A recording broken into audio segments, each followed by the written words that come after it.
মধ্যদোলায় রুকনে জিপের রাখালটিলা বিলটিলায় bike চোরের দৌরাত্ম্য প্রচণ্ড বেড়ে গেছে।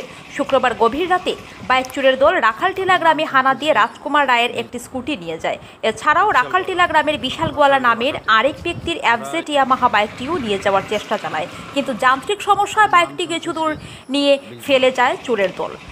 ঘটনাটির তদন্ত শুরু করেছে পালংঘাট পুলিশ ফাঁড়ির পুলিশ। বিশালগোয়ালা, আমার বাসা হইল রাখালটিলা।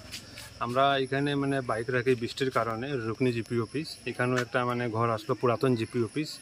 বাইকটা এখানে রাখি বৃষ্টির কারণে আমরা এখানে ঘরে নেওয়াটা সম্ভব নয়, অসম্ভব।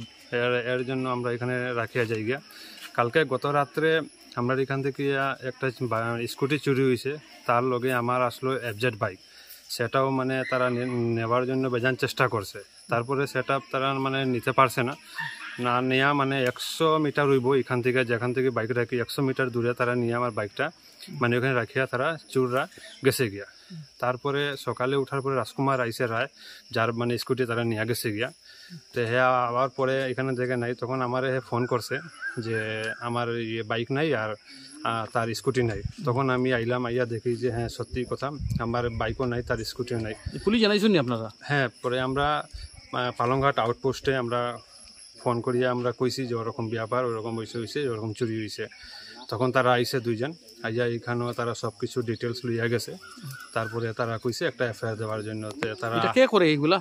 লোকাল নাই, বাইরে মানুষ এগুলা? তো এটাই তো আমরা জানতে চাই, যেগুলা কেনে হর। আজ পর্যন্ত এরকম কিছু হয়েছে না। রাত্রে 12টা 11টা লোকাল না বাইরে? এটা সন্দেহ তো আমরা এখন কিছু কইতাম পারি আর না। যতটুকু হইব লোকাল হইব বা বাইরে হইব, অত ওইরকমই হইব বা। কিন্তু আজ পর্যন্ত আমরা এখানে একটাও চুরি হয়েছে না। আমরা বাইক হোক সাইকেল হোক, রাত্রে 12টা 1টা 2টার সময় আমরা এখানে রাখিয়া যাইতাম। কিন্তু কালকের যে ঘটনাটা হয়েছে এটা অত্যন্ত দুঃখজনক। রাত্রে এটা তো আমরা কইতাম পারতাম না, তাবো মোটামুটি রাত্রে বৃষ্টি যে সময় দিছে 2-2:30টার সময়, ওই সময় ঘটনাটা হয়েছে। বৃষ্টির সুযোগ লই? হ্যাঁ, বৃষ্টির সময় ঘটনাটা হয়েছে। গ্রামের আরো 1-2 জন আসলো, তারা একটু শব্দ পাইছে আর কি, যে গাড়ি স্টার্ট হওয়ার বা কোনো কিছু এরকম পাইছে তারা সকালে পর। তারা তো এরকম অতটুকু তারা মনের ভাবে আইসে না, যে কারণ এরকম ঘটনা তো আমার এদিকে হয়েছেও না, কোনোদিন হয়েছে না। আজকে কে লেগে হয়েছে, এবং যে বা যারাই করুক, যেই হোক না কোনো দুষ্কৃতি, আমরা প্রশাসনের কাছে অনুরোধ করছি যত জলদি হোক পাকড়াও করা হোক এবং শাস্তিজনকমূলক ওনাকে শাস্তি দেওয়া হোক। আমার নাম সন্তোষী, বিলটিলা বস্তি গ্রাম। রাজকুমার রায়ের একটা স্কুটি চুরি হয়েছে গতকাল রাত্রে। সঙ্গে ছিল বিশালগোয়ালার একটা এফজেড বাইক, সেটাও নিয়ে যাওয়ার চেষ্টা করেছিল, কিন্তু নিয়ে যেতে পারেননি। তাই আমরা প্রশাসনের কাছে অনুরোধ করছি যাতে এরকম আর দীর্ঘদিনে হয় না। আজকে পর্যন্ত কোনোদিন হইছে না, আর হোক না। প্রশাসনের কাছে আমাদের বিশেষ অনুরোধ আমরা জানাইছি। আমরা তথাপি আমাদের আউটপোস্টে পালংঘাট জানানো হয়েছে যে স্কুটিটা চুরি হয়েছে বলে।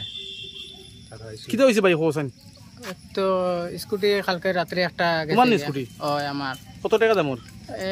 1,30,000 টাকা হইব। রাত্রে রাখিয়া গেছি 7টা 7:30টার সময়।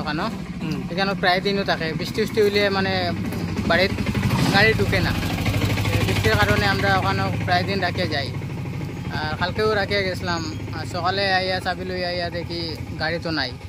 এরপরে বিশালগোয়ালারও গাড়ি থাকে কিনারও রাখা, তারে একটু ফোন করলাম, ফোন করে করলাম গাড়ি তো নাই কেন। সেও আইলো, খোঁজাখুঁজি করলাম, ওদিকে খুঁজিয়া 100-150 মিটার পরে দূরে দেখি তার বাইক রাখা।